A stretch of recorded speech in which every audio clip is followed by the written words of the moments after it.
Identiholics.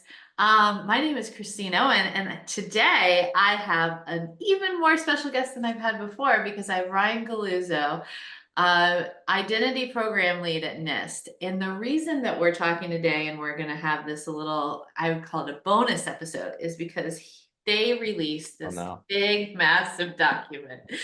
And I had to kill so many trees for this, Ryan. So we've got Upside down. 63-4, and we're going to talk a little bit about it, but we're also going to do a lot of demystifying of NIST. So first off, thank you so much for coming, Ryan. Thank you for having me. I don't know about even more special, but I do appreciate the opportunity to get on here and talk to your audience today. Thanks.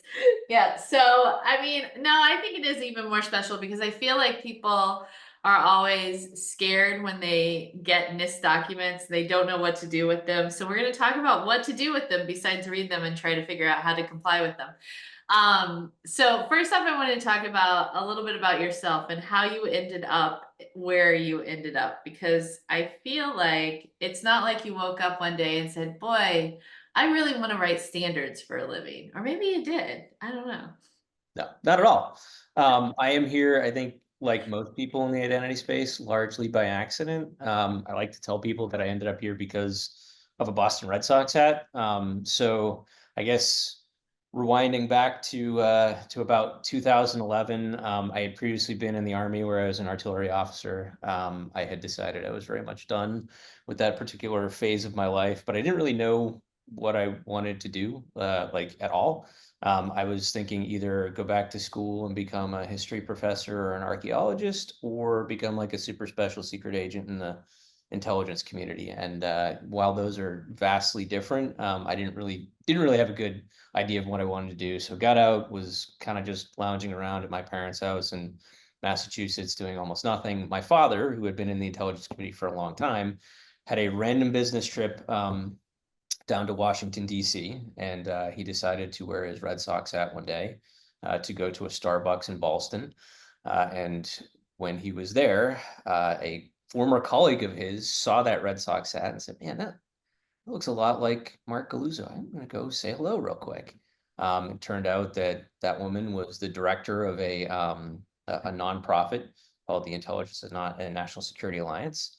And she said, hey, my dad said, hey, my son is just sitting around eating my food, taking up space at my house. It would be really nice if he could come meet with you and have a conversation. And so I went and interviewed with them and I got an internship. And when I was at that internship, I ended up helping work on a white paper about interoperability and reciprocity of background investigations. So this was my kind of first introduction to both the world of kind of like federal standards and federal guidance and federal policy and identity. I really liked it, thought it was interesting, and ended up meeting some folks from Deloitte while I was doing that internship. And those folks from Deloitte were looking to build out a team to help support NIST and the National Strategy for Trusted Identities in Cyberspace in STIC. And so I ended up getting a job there and found myself not long after that as the sole person showing up almost every day at the Department of Commerce to work with really the heavyweights in the space. Jeremy Grant was the director of the program office. David Temishok was there. Naomi Lefkowitz was there. I mean, a who's who. Like Mike Garcia joined not long after that. And so, I very quickly found myself in the deep end of identity.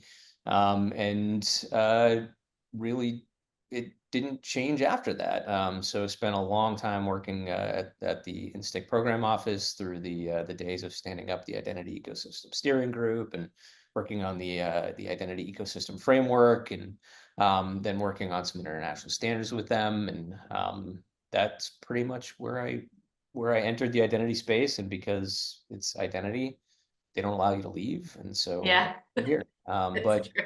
like truly loved. I mean, I think the big thing there was not just the introduction to identity, but the introduction to NIST as an organization. And to me, it was kind of the best of both worlds. I had been looking, partially for like being involved in like important policy at like a national level, important work at a national level, through that, like, hey, maybe I want to become like a member of the intelligence community, but also Mhm. the academic world. And so it was kind of like this really nice blend of both. And NIST in particular has this like wonderful culture of like academic focus and collaboration and coordination. And so it was like this, I just loved it. Like I really, really loved NIST as an organization. And after leaving the InStick project and doing some work at different agencies, Treasury, IRS, the opportunity to come back to NIST came up, and absolutely jumped at it. And here I am. So it's been about 2 years now, 2.5 years, I think, at the at NIST as the identity program lead. So it was Awesome. You by know what I accident, love but about kind of NIST? fortuitous. What I love about NIST is not just like the people are really nice because the culture is really good, but also there's this beautiful weeping willow tree outside of the cafeteria and campus, and I love that tree. It's like such a pretty tree. Well, it's currently off limits, so they've been in the process of doing a very elaborate renovation of our cafeteria. So the cafeteria is closed, as well as the courtyard in and around the cafeteria. I believe the Weeping Willow is still there, but even with like some nice little chairs like underneath it, so you have Yes. this like beautiful shade. But yeah, all that's still closed. I don't know when it's going to be opening back up again, but we are looking forward to it because having a full cafeteria again, I think would be nice. Yeah, I actually was wondering if you guys had, yeah, I mean, you're in the middle of nowhere. Not really, but it's hard to get in on and off that campus, I feel like. I mean, You're campus like is tucked beautiful. in the Like, back. I don't have the most ideal commute because I live in Fairfax and commute all the way up to Gaithersburg when I do come to campus. But it's quiet, it's beautiful. There's Yeah. nature, there's wildlife. It's a really nice campus, and it's really enjoyable to come here. Cafeteria, Yeah. Yeah, security. you've got that whole herd of deer that you can't do anything about. We had a bear at one point in time, I You believe. had a bear? Yeah, there was somebody is probably going to correct me on this, I guess in your comments or something, but there was a bear. It was called Gaither's Bear, and I think we even very briefly had like a Gaither's Bear Twitter handle or something like that, as well too. So That's awesome. All right. So, wonderful protected land you have up there. But all right. So let's get down to brass tacks, which is 63, right? So 863 is the identity guidelines. They're essentially this gold standard for the US practitioners, not just for the government, but also for a lot of the vendors. So one thing that I hear a lot, and I try to correct this, so I would love to hear how you respond to this. But a lot of people complain that it takes so long, and so in my opinion, I think it makes sense because of the process that you guys have in place. 63-3 came out in 2017, I think, right? Or 2018. And you try to be forward thinking for as far forward as you can. But the problem is then we had COVID and a lot of technology really advanced way faster than we thought it would, which is a good and bad thing because standards had to get back up. So I think it was either 2021 you guys started doing, was it 2021 or 2022 you started reaching out to vendors? so I believe in 2020 there was kind of like a call for um, feedback to seek input on like what we should do next. Like where should we take the guidance from where we are? Obviously, that then rolled into, to your point, a lot of the stuff that happened during the pandemic. We learned a ton from having conversations with folks about what worked, what didn't work, what happened, where we saw different kinds of threats. Obviously, that was I don't want to say it was a paradigm changer so much as it kind of shined a light on the importance of things like identity proofing and authentication and kind of doing things from a very kind of risk-based perspective. So it was, I mean, I think that was immensely valuable to provide feedback to us. And as far as like the timeline goes, Mm. the other thing to think about with a lot of this is, post 2020, 2021, 2022, we're starting to see an emergence of new techniques. So things like verifiable credentials, mobile driver's license, digital wallets, all those standards start to kind of peak around that point and start to move towards more finalization and more maturity. We've also got things like passkeys emerging within the FIDO ecosystem. So there's like this point that we get to in kind of mid to like 21, 22 kind of time frame of a whole bunch of stuff happening at once. And so that's why when we put out the guidance in December of 22, there were a lot of things where we had like cracked the door on them. So like, we had made some minor changes to account for the possibility of being able to clone and export keys to support concepts such as passkey. But we didn't go really far with that yet. We had cracked the door on things like digital evidence, so mobile driver's license, verifiable credentials.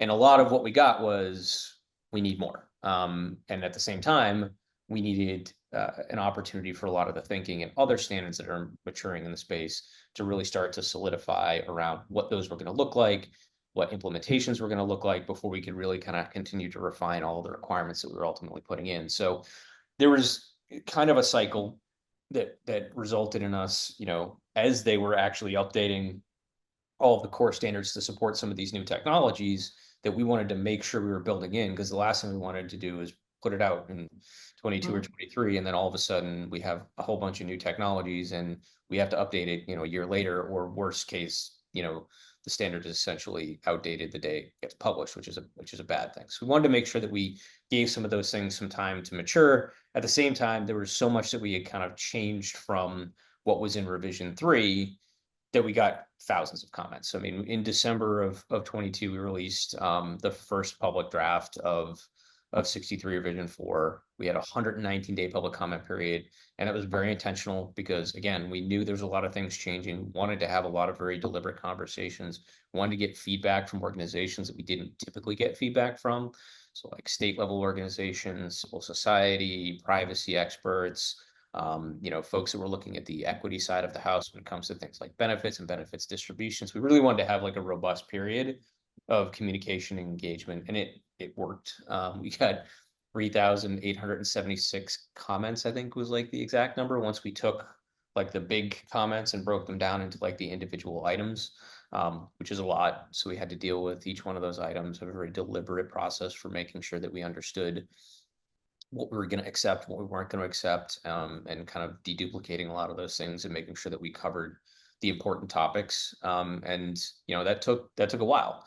But as you mentioned last week or 2 weeks ago, not last week, 2 weeks ago. 2 weeks ago, we released a second public comment draft. And we really felt that that was necessary here because we made some pretty substantial changes even from the last public comment period.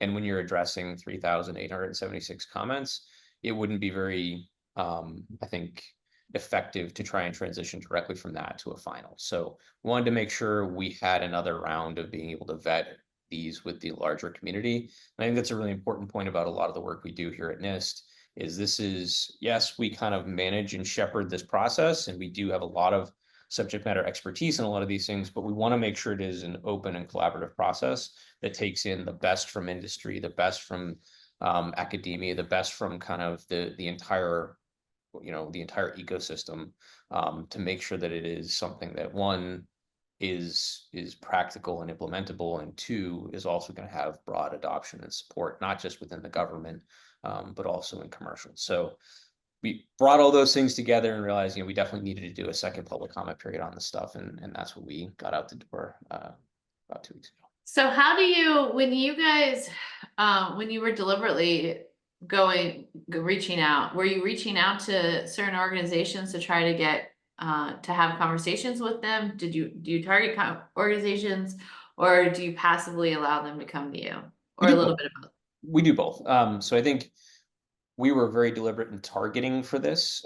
So we went to, the number of events that we went to that we probably would not have normally gone to during the public comment period last year or last time around was substantial, probably more so than any of the team were necessarily prepared for. But, we were going to state level events on cybersecurity. We were going to privacy events. We were going to, every opportunity for like federal forums that we could find to try and make sure that we got news out about this and what the major changes were. We targeted very specific organizations that we wanted to go have conversations with because of their role in the larger ecosystem. And at the same time, almost anyone who reached out and said, "Hey, we'd like to have a conversation about this," we accepted that conversation. Like we really wanted, given the level of visibility, the level of importance that was being placed on identity proofing, identity verification, authentication, and federation, in kind of the wake of COVID, as well as what we were seeing from an emerging technology perspective. We wanted to make sure we were covering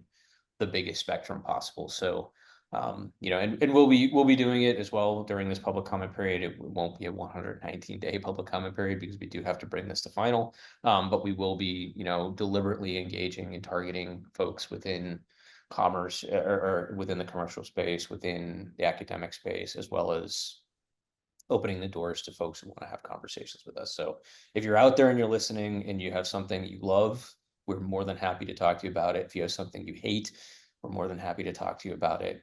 If you just want to ask some questions before you provide your public comments, we're more than happy to talk to you about it. So reach out, let us know, get something set up, and we're more than happy to have a conversation and understand what various different perspectives are and what we've done with the guidance. Yeah, I'm sure Ryan's tired of talking to me about it over and over again. No, no, you're one of my favorite sounding boards. Yeah, I do enjoy it. It's a lot of fun. And I think that this is something that's really important for people to understand, that it does if as long as you're kind of like are in the space or you're affected by this, you understand, you can read the guidelines, you understand them to a point. You don't have to fully understand them. I know I didn't understand C for quite some time until this year. So you don't have to always fully understand, but as long as you do have comments or you have questions, it's really important to get those in. If you're a small micro agency and you have a weird use case, that's something that's really valuable to be able to understand whether these standards really do meet as many of the use cases as they need, as they're trying to hit, right? Because you can't hit all the use cases with standards. It's impossible. You can never get to 100%, but getting to 99 is really important. And what I found in having worked with a ton of different people, I found that some people are like scared of NIST. They didn't know that you could actually talk to them. I think they think of you guys like procurement officers or something. Do you guys have that same issue? Yeah, I mean, I think there's like two different like sets of like groups that we kind of interact with, and they react to us in different ways. Like there's definitely the people who work with NIST and understand NIST and kind of have been in the space of standards development and the work that NIST does for a long time, know that they can have these collaborations, understand that like this is what we really want to do. But there is definitely a completely separate world of like, these are things that come from somewhere and we're told to comply with them, and we don't we don't realize that we can reach out and have that kind of engagement. So if you find yourself in that latter camp of like we've been told we have to do the NIST, and we're trying to figure out how to do the NIST, you can pick up the phone and give us a call. You can shoot us an email. You can have a conversation. And frankly, if you have feedback and learnings of where the NIST is not doing the thing that you wanted, we can certainly engage on that and understand, what your particular use case is, and explore, how that can impact our guidance overall. It's certainly intended to be a two-way street and a conversation and collaboration. And I don't own an operational identity system, right? So we do rely on feedback from agencies and organizations that are interacting with end users on a day-to-day basis to make sure we're getting a lot of this stuff right. So if you're out there and you didn't understand that you could do this, or you were afraid to potentially do this, like reach out, and we're happy to hear from you and happy to understand what it is that you're dealing with on a day-to-day basis. Yeah, and I will say, like, the NIST has become less of an ivory tower. 63 3 definitely broke it down a little bit. There was a lot of outreach during that period. I think you guys are taking that and going even further, which is perfect and really good. And I think the other thing for practitioners who are either new to the space, or system owners who know they're required to do the NIST. Like especially, there's a lot of system owners actually that are not in the government space. They're healthcare, so they're adjacent and they're required by DEA regulations, right, to follow NIST guidelines. In those cases, those are a lot of people who don't live and breathe this like we have. We came up living and breathing NIST and all the other federal requirements. We understand what it means. But I think that those people, especially reaching out to NIST or finding a practitioner who is really in tune with this is really important because um, it's not as black and white as it seems on paper. There is an entire risk-based approach, which, by the way, Ryan, I'm so happy you guys changed your risk-based approach and changed your methodology. I love it. Maybe I remember a comment on this, but I think that that piece like gets very confusing, that it's like you can't always do X and Y to get Z when it comes to a person's identity. Sometimes you have to go all around the lines to figure it out. So I think that that's really important for people to remember. I want to say thank you for the call out on the openness and 63 being part of that, like, breaking down the ivory tower stuff. Paul Grassi, Mike Garcia, Jeremy Grant, like that whole team did a lot of really, really, really critical work that set a great template and foundation for what we're trying to do now on revision 4 as well too. So like, the whole standing on the shoulder of giants thing and, driving forward on that. I would say from a risk-based approach, like I think people are often surprised when they have conversations with us because we really, at least programmatically, our focus is not strict conformance and compliance. Our focus is on trying to give agencies the like tools that they need to make the best risk-based decisions possible, right? Like if you're purely focused on compliance and conformance, that's not going to solve all your problems, right? Like you need to really be able to look at this from the perspective of balancing, understanding, and managing risk across the board. And what we're trying to do with all 4 of the volumes, not just the risk management volume, but like all of them, is really lay out, how we want you to do these things, the best way to potentially do these things, but also try and provide optionality and different pathways for organizations to be able to implement what makes sense to them, and also understand where they might have to make some risk-based decisions, and really focus most on like documenting those, right? Like, because I think, the idea that you're going to have a solution where you don't have to make some of those trade-offs or risk-based decisions is a little bit impractical. And so like we understand that, and what we want to do is be able to write to give people a good understanding of what we think the best case scenarios look like, but also understanding that we want to give you the pathways and flexibilities to make the decisions that are correct for your use case, that are correct for your users and your populations, and correct for your threat environment, right? So hopefully that level of flexibility is kind of coming through in what we've put through in the risk management process. But it's really about risk management tools more so than driving hard compliance conversations. Yeah, I think actually a light bulb just went off. I think a way for cybersecurity practitioners to really think about it is in every system in cybersecurity, there's always some sort of exception. Someone always gets an exception. It doesn't matter. You can be as strict as you want, and there's always this one random person out in the middle of nowhere, and they get an exception for, whatever it is that they're doing for their system, for how they get in, whatever it is, because they need it in a completely different, unicorny way. And so I like to think of the guidelines like that. Like, for I'd say 80% of the population, you can do it the easiest way through the guidelines. And for that 20%, then you have to figure out, okay, now what do we do? Well, we have to add in a little more friction. Okay, so that'll get us to the 90%. And then after that, what are we going to do? All right, we need to do a little more friction. Okay, now we've got like about 3% of the population that we still can't get through. What are we going to do there? And that's when we really have to start making those risk-based decisions and figuring out what our exceptions are going to be. Yeah, and that becomes even more crucial when you're talking about public facing applications, and in particular protection of things like benefits programs, because these are oftentimes things people are, one, entitled to, but also two, dependent upon for, sometimes everyday capabilities, life, execution, getting through. And so it becomes very important to make sure you've got those processes built in to be able to help and handle people who really do have to get access to the things that they need to keep themselves going on a day-to-day basis. Yeah, absolutely.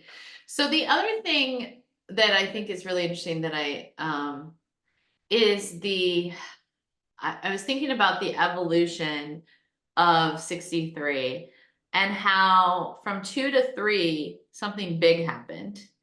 And at that point, like there was a big breach. And at that point, what was realized is that the standards were too pie in the sky and didn't meet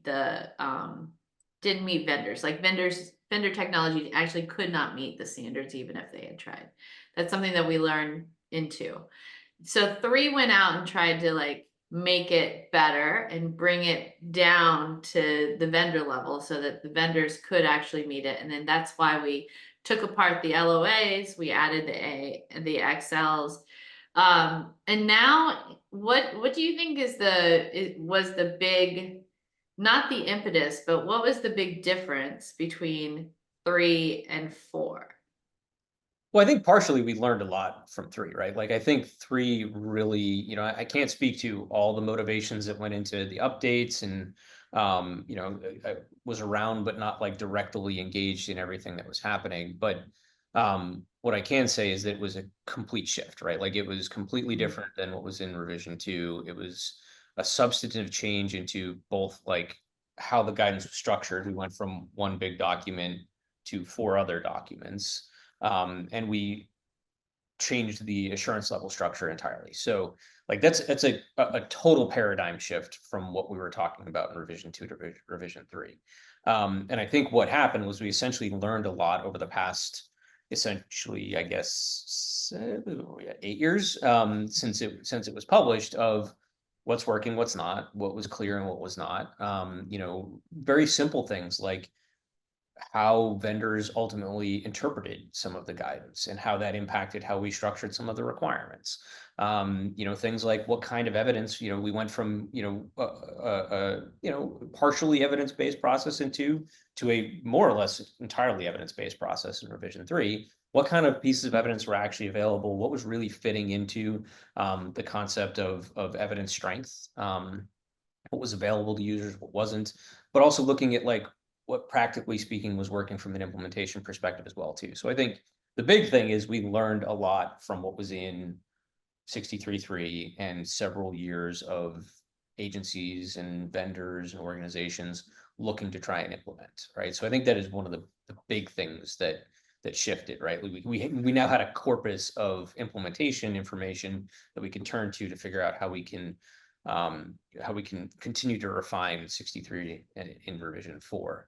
Obviously, the other thing was learning from identity systems getting attacked during the pandemic at a scale that we hadn't yet seen before. So, like, what were the successful attacks? What were the unsuccessful attacks?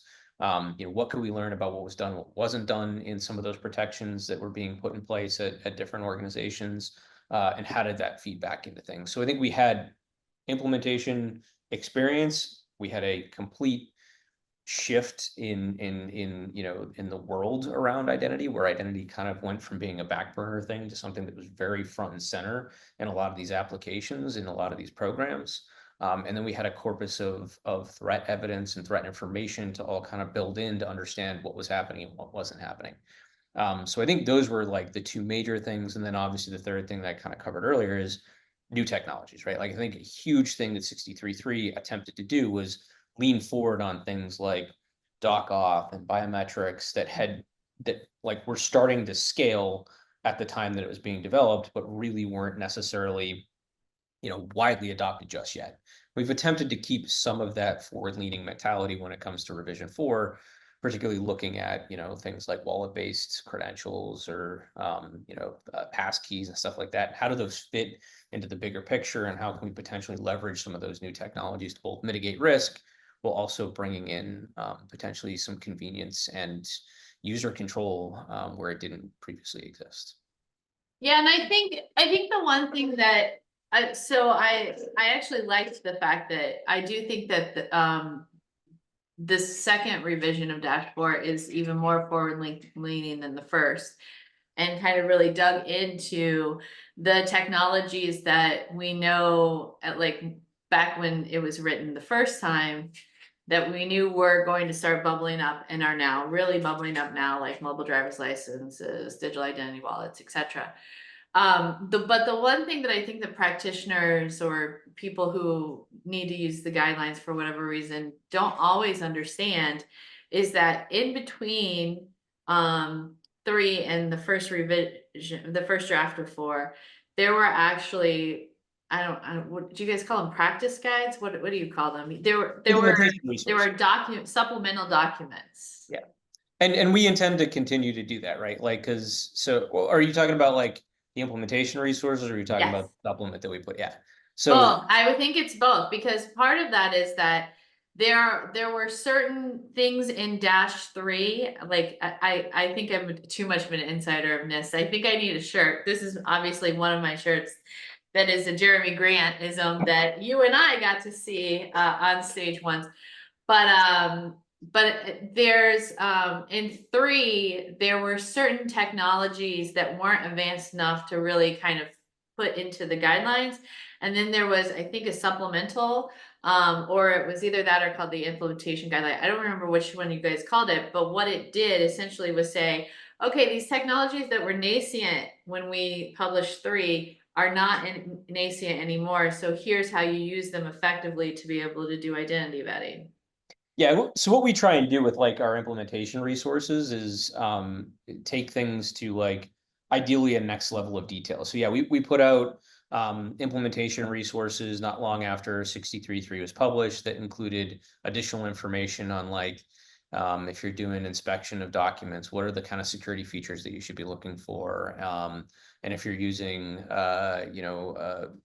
specific kinds of authenticators, here's like examples of what Mhm. those like, because to be fair, a lot of times the guidance is not easy to digest if you're not familiar with some of the terminology. And a lot of times we have to use like generic forms of statements or more technically focused like descriptions of like authenticators or technology. And a lot of times, practitioners are like, okay, I read, multi-factor cryptographic authenticator, what is that? Like, give me an example of what that is, right? And so I think there's, what we try and do with the implementation resources is focus more on how do we make it practical and consumable. And then what we did with the supplement this past year was essentially 863.3 didn't really envision the paradigm of being able to potentially share things like authentication keys between different devices controlled by a user, which is how the kind of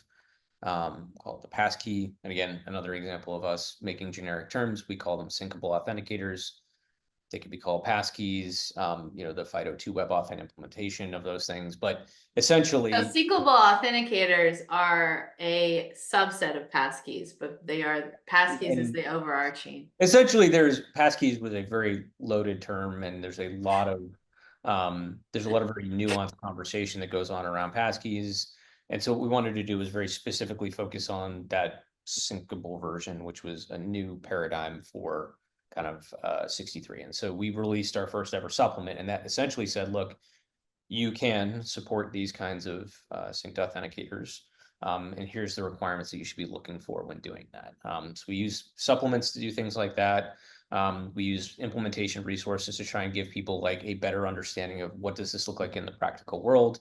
I would also say the one thing we're trying to do a lot more as well too is we have the National Cybersecurity Center of Excellence, which for those who don't know about it, it's basically the place where we try and take the words that are in our guidance or in international standards and put them into like actual implementable code that can be used as reference architectures and demonstration implementations to help organizations understand what does this look like in the real world. So we're doing right now, one of the things we're doing there is how to use mobile driver's license and verifiable credentials in online workflows. And how can we kind of test out all the different standards that are starting to emerge there so that when we say, yeah, you can use digital evidence in 863, okay, cool. What does that actually look like and how do I do it? Well, now we've got the NCCOE project that supports it, so you can actually see in practice, these are all the different things that need to be done and what it does from a risk mitigation perspective. So ideally, we'd have this world of the core guidance, which is where you've got kind of the requirements, but then you've got supporting implementation resources and NCCOE projects so that organizations that are out there going, how on earth do I do this? They've got a better blueprint and a better set of resources at their disposal to actually do the implementation side. Yeah, but I also, this is my guess that I have. We haven't talked about this before, but my assumption is you also probably know who's doing what in the space because they come and tell you, right? So you might be able to connect, like I feel like I'm positive you've done this with agencies. You connect agencies up if they need help, right? So you can, Yeah, I mean, if being you don't cognizant of all the different procurement requirements that exist in the world. exactly. Certainly, what we try and do is when we do like work in the NCCOE, we've got an entire process with collaborative research and development agreements and like a very level set of field within the NCCOE. But when it comes to like more general conversations, a lot of times we'll take what we've learned from conversations with vendors and stuff like that and provide that as, hey, this is what we're seeing in the space more generically. This is what the vendors are kind of doing in the space. Here's some folks you may want to go talk to about some of the things that are happening. But I want to be clear, we don't like create matchmakers for like procurements and stuff like No, that. no, no, no. I actually We was try and thinking connect more people with who as can a get the small information. agency comes to you and asks questions. You probably know a big that has had that issue before, right? I would never have you match make with vendors. That is not your job. And yeah, I mean, like we talked to lots of agencies, we talked to lots of vendors, we talked to lots of members of academia, the Mhm. research space. So like, I'm not going to say we have the best view, but I think we have a really good view of a lot of things that are going on. And I think we try and be like a collection point for a lot of that stuff to be able to make sure it gets into the guidance where it makes sense, or create connections with our partners to make sure that they've got the ability to share information to the best of their capacity. Yeah, and what's crazy is how many people actually work on these? On the guidance Yeah. documents, I mean, so I mean, David Temashuk is the lead for 863 and has been for a while now.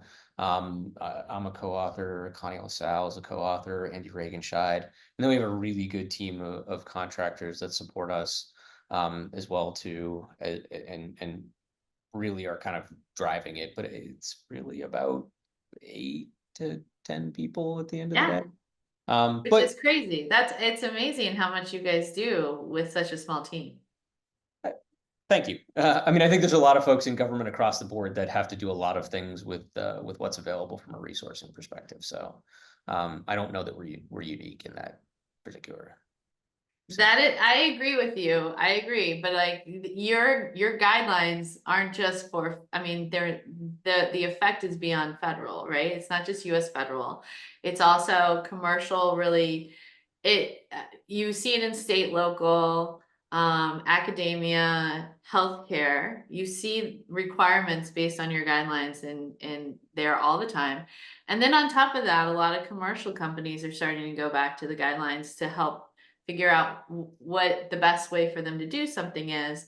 And then you also have international standards that at least watch us. They used to follow us, but then we completely changed the guidelines. So now they watch us. But I mean there's a lot it's a pretty wide ranging it like ripple effect of these guidelines. They're a lot bigger than just, oh, federal agencies, they have to like deal with this again, which also sometimes vendors feels like that. But there's a lot of other people who also rely on these.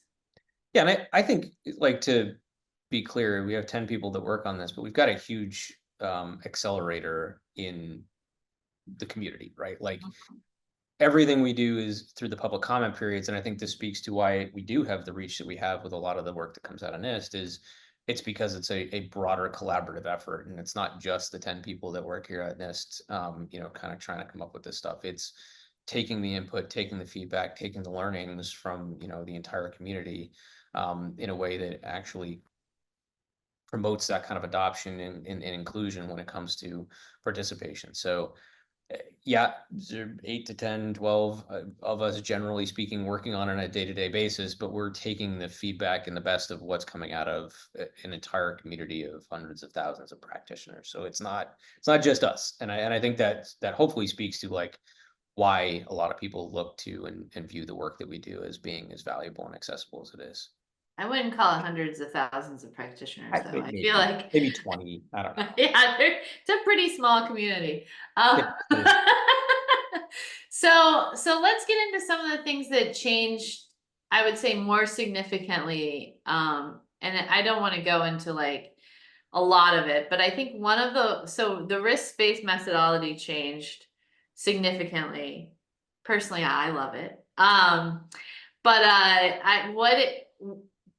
have you started getting feedback on that, or what do you think is, how's that, do you think is going to be taken? Were you I mean, you guys like a little scared when you pressed send on that one? uh, no, I wouldn't say scared because I mean, this is why we do drafts, right? Like, there's going to be things in all of these documents that people really like, and there's going to be things that people really hate. And we need to be able to understand and balance those different things because a lot of times, there's two different worldviews that might exist out there. People who are far more focused on the security side of the house. There are people who might be far more focused on the privacy side of the house. People with a very focus on usability and accessibility. And we have to then take a lot of that feedback and balance it out. So there's going to be all kinds of different worldviews coming to this guidance. And as a result, no one's going to love everything that's in it. So that's part of the problem. And I think the risk management section is one of those places where there was, we got a lot of very different feedback on it. So when we made the major change in December of 22, one of the things we got rid of were these kind of process step diagrams that basically said, if this, then that, then this, then your assurance level. And we got a lot of feedback from people during the comment period that like those were too confining and restricting, and agencies felt like they had to really focus on a compliance view of the world. And so we decided to go to something that was a bit more like RMF type oriented and aligned, that focuses more on the process while providing a bit more flexibility for agencies to really make decisions about the assurance levels based upon their context, their understanding, and less focused on, following the lines down the chart. Some people loved the lines down the chart and were very angry that we took those out. And other people were like, this is exactly what we needed to be able to have a more risk-oriented posture when it comes to the guidance. And so we kind of continued to hew towards the risk-based approach and the risk-based concept within this most recent public draft. But there are two main changes that we made to that section. One, we added kind of like it's step one, I think, but like more of a step zero type concept of really understanding the online application that you're attempting to defend and protect, right? So we call it defining the online application or online service, but it's really like, who are the users? What are the data that's being used? What's the user population? What's the threat environment look like? Just collect all that information so you really understand like this is the thing, and that helps set all of the other conditions for all the other decisions that you're going to try and make throughout the process, as well as informing you to make sure you understand like these are all your different user types in particular. Because I think one of the things we had started to hear as we were having conversations was like the application has the following assurance levels. And that isn't always the right paradigm, particularly if you've got different users that do different things. So if you've got a user that can do nothing more than go in and say like, hey, I'd like to request a copy of, a super non-sensitive form, that's very different than like an administrative user that can potentially add and drop other people or change rights and stuff like that. They should be at a different assurance level. So we wanted to make sure that people were really thinking about all the different roles, all the different, user types are going to be in an application, and also not just generally speaking what those are, but what can they actually do and with what data. And that would help inform all the rest of the decision making across the board. The other thing we did back in December that we've kind of doubled down on now is the idea of continuous improvement. And again, this is trying to push away from a focus on conformity and compliance and focus more on how well is what we're doing working. And so we said you have to have a continuous evaluation program in the draft that we put out in December of 22. This time we went through and we got a lot of feedback. Hey, you need to have metrics. You need to tell us what we need to be measuring here. So we put in a very large suite of recommended metrics. They're all recommended right now because it's probably going to take some time for organizations to develop the maturity and the data streams and the relationships within their organization that they need to have all of that information. But looking at really, practically speaking, how good are we doing? How well are we defending against fraud? What's our pass and fail rates? What kind of evidence are people actually using, and what's being successful in the process and what's not being successful in the process? Where are we getting complaints? Like, that's a huge thing. Like, a lot of times you can understand where your process is not doing the right thing by users calling in and complaining about, hey, I constantly have to do password reset. Hey, I get stuck trying to use your biometric match every single time I come through. And you can start to collect that information. That's not always in the identity program. That might be with like a customer service rep or customer engagement rep. You need to be pulling that in to be able to understand how well you're doing as a program and be able to look at your identity solution as something that is supporting an overall application, and really create that picture of how well we're doing. And that allows you to adjust your controls over time to be able to say, we have an informed, perspective on how to apply certain aspects of our process and our controls. Yeah, no, I think I really like the concept of pulling apart the users as well and not just saying the application, because when you do that for pretty much any government application, you're going to find that there's some highly sensitive information in there. And so you're just going to say it's IL3, AL3, FAL3 across the board. But that's not really true because, of course, that's true for the administrators. But then if it comes down to all a user is doing is submitting a form through an end user that's external is submitting a form, then that's it, right? So that's not as big of a deal, especially like if it's something, for example, a FOIA system. That can be near anonymous. So Another yeah. great example is like applications that support guest payments, right? Like those might come out as like a moderate or high level overall application because they're processing financial information, but users that are only doing this specific action might be much lower risk. It might not require proofing at all in certain instances. So really being able to understand in a nuanced way all the different things that are happening in the application and that users can and can't do, I think is really important in what we're trying to set up with that initial step in the risk management process. Yeah, and I think it's great. I mean, as now that I'm on the vendor side and not a practitioner, I think it's even better. I really do think that this is something that has, I think a lot of practitioners did a subset of this for a long time anyway. So kind of codifying it is really important. But of course, I'm not upset that I'm sure that's going to get filtered into FSMA somehow and it's going to get become something else. But I don't have to deal with it. I'm not sad. The other thing that I think was pretty big is, and I'm very happy that there's a lot of discussion on this in the current draft, is wallets and MDLs. And I think I know that was one of my big comments that just doing a line really wasn't going to cut it for practitioners. So you guys really did a deep dive into that. How did you gather the information to be able to get that deep dive? Like what are the outside sources that you use to be able to work on that? I mean, so there is so much going on right now when it comes to things like wallets and the credentials they contain, whether it's mobile driver's license or verifiable credentials. We really tried over the past year to like embed ourselves in the conversations that were going on at organizations like W3C, the Open ID Foundation. We've had folks like Ketan Mehta who've been working in ISO on the ISO standards around mobile driver's license for years now. So really just kind of trying to the best of our ability, wrap our arms around where those things were going. But also like the important thing to remember with a lot of the stuff is like a lot of the standards that are going into using those things online still aren't done. right? And so when we put out the initial draft in 22, we wanted to, again, crack the door there, but there wasn't a lot for us to go off of yet because things like 18013-7 were still being like very, being developed in their early stages. A lot of the work being done at the OpenID Foundation around things like OpenID for verifiable presentations was still very early days. And now, 2 years on, things have matured a lot more. So we've been able to see where the, like overall where the direction was going and how can we learn from what they were doing there and how the protocols were evolving, to be able to start put together requirements. And again, we try and stay to the greatest degree possible in the guidance itself, in the requirements development itself, protocol agnostic, because there might be protocols developed in 2 or 3 years that we weren't envisioning now, that we want to be able to meet the requirements, but we don't want to have to say you have to use a specific protocol to be compliant, or to meet our requirements. So, we've been watching those things, watching as they evolve. And I mean, even today,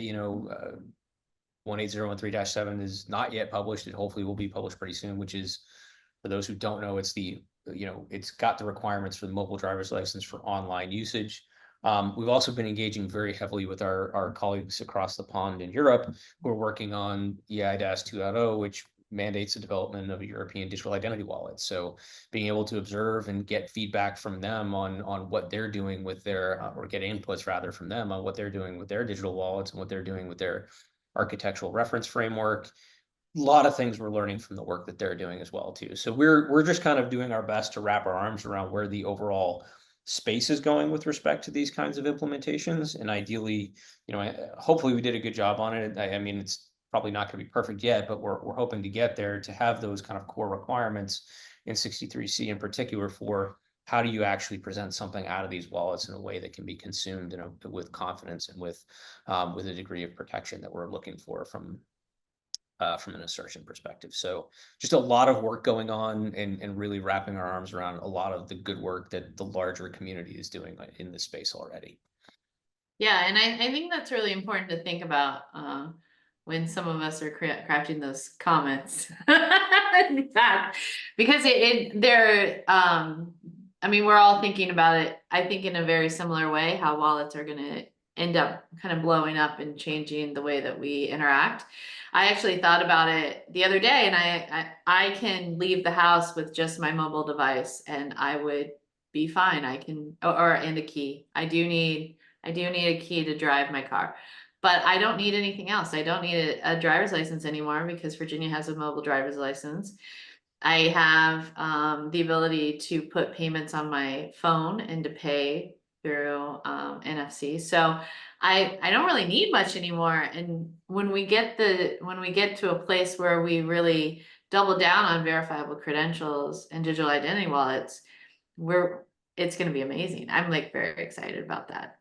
Yeah. 5 years from now. I think there's a ton of potential. There's a lot of challenges that still need to be worked out as well too. And kind of understanding how this is all going to work at like a national level. I think there's still some work to be done there, but tons of potential. And what we like to what I was trying to say earlier, we really wanted to make sure that we got as much right now as we can to make sure that we can open the door to having that kind of future capability within the guidance, particularly as those technologies begin to scale more, and hopefully not get stale, but scale more across the US and become more available. Because again, it's one of the first times that we're starting to see really a form of authoritative identity that is made to be used in a digital manner, right? Like a lot of what we do right now is doing our best to gain confidence through physical means of identification, like driver's licenses and passports.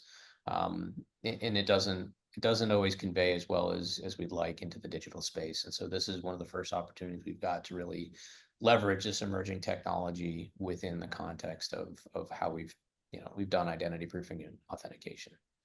Yeah, what's funny is I tried to use my MDL at a airport lounge recently, and they got very angry at me. They told me that they do KYC and it's not allowed in KYC, and I said it will be one day. Mark my words. And then I had to go searching. I was very tired. I had to go searching for my driver's license.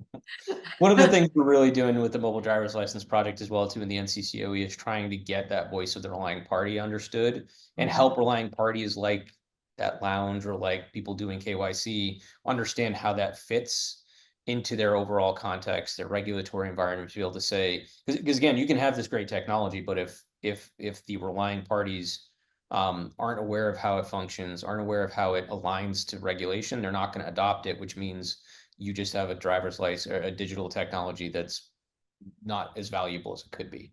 So we really want to make sure that we start to understand how it fits into like actual process at the relying party side, how it fits into risk, risk scenarios at the relying party side. And that's why within the mobile driver's license project, we're focused on essentially three core sectors, like looking at what's being done from a KYC customer identification program perspective in financial institutions and how MDL can fit there or verifiable credential can fit there. Looking at the government sector, so how does it actually fit in practice into our own guidance and guidelines? And then third, looking at the healthcare perspective and how it can support certain use cases there as well too. And we're not confining ourselves to strictly mobile driver's license there. So, if you're out there and you're thinking about, not just driver's license, but other forms of digital credentials you'd be interested in, that's something we're exploring as well too.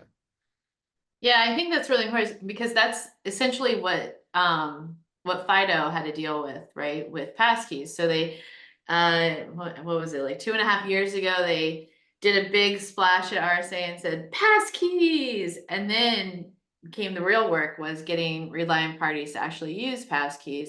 Since then, they've had a massive adoption rate, not only of end users actually signing up and obtaining passkeys, but also of very large US and actually there's a large APEC lots of people in APEC are doing this too, where those relying parties are using them for generally for consumers, but also for internal workforce.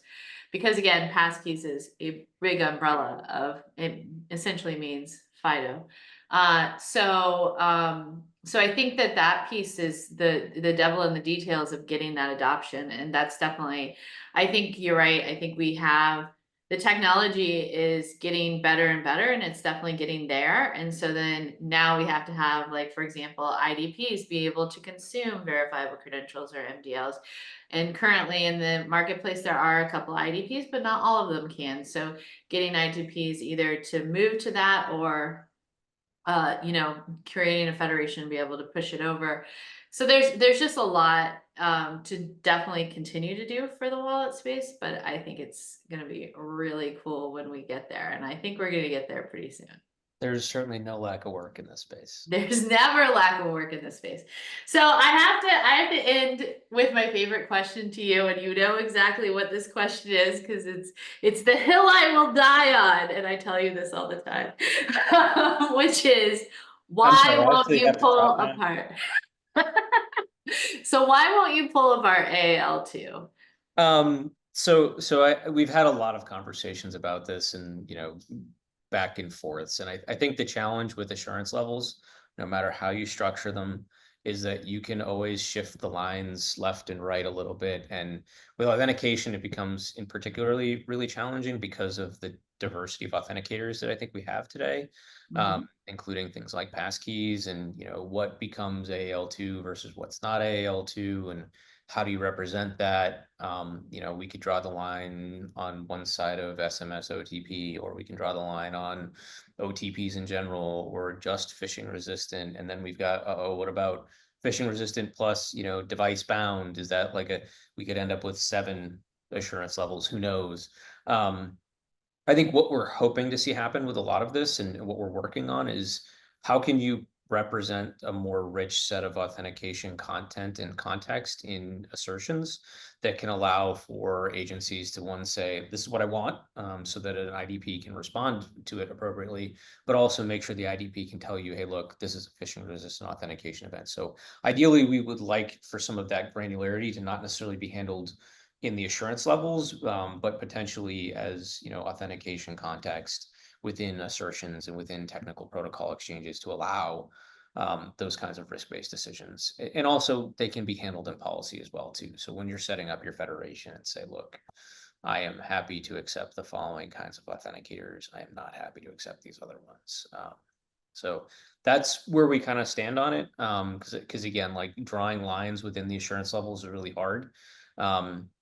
particularly when you've got that large diversity of authenticators. And in practice, I'm not sure how much it would change the actual implementation of most public facing applications. So that's where we currently stand on it. I know you don't necessarily agree, but um, I don't. It's okay. I'm gonna keep this is why writing we my have public comments. comment periods. They're my favorite comments to write. I actually need to go dig up one of my comments so I can like double down on it. But yeah, no, I hear you, I understand it, but I think that too many IDPs are not having the level of veracity that they need, especially when it comes to a federated environment. This is something that that's another hill I will die on, and something I talked about a lot when I was a practitioner. And so I think that that's a really important piece. So, but I understand. I understand also the amount of ripple effect that would occur within the federal space. And that's the other issue, right? So it's been fun, as always, talking with you. I do want to highlight for one of my friends out there, Timmy, who better watch this show, that you have a very cute mini me and you in a Bruins outfit right behind you. And I love it. It's so cute. But thank you so much for joining. I love it. I love it. I can't wait to see you probably next week because there's so much going on in DC next week on Yeah, identity. you got Identity Week next week. Yeah, I know, it's crazy. Which probably it will not be next week by the time this comes out, but I feel like Identity Week has blown up this year. I didn't think it was going to be as big, but it seems like it's going to be pretty big. So It's always a good opportunity to have people in town. Like it's not often that we get to stay put and have everyone come to us. So um, it's a good chance to get in touch with people. yeah, it's a lot of fun. All right, well, thanks so much and have a wonderful day, everybody.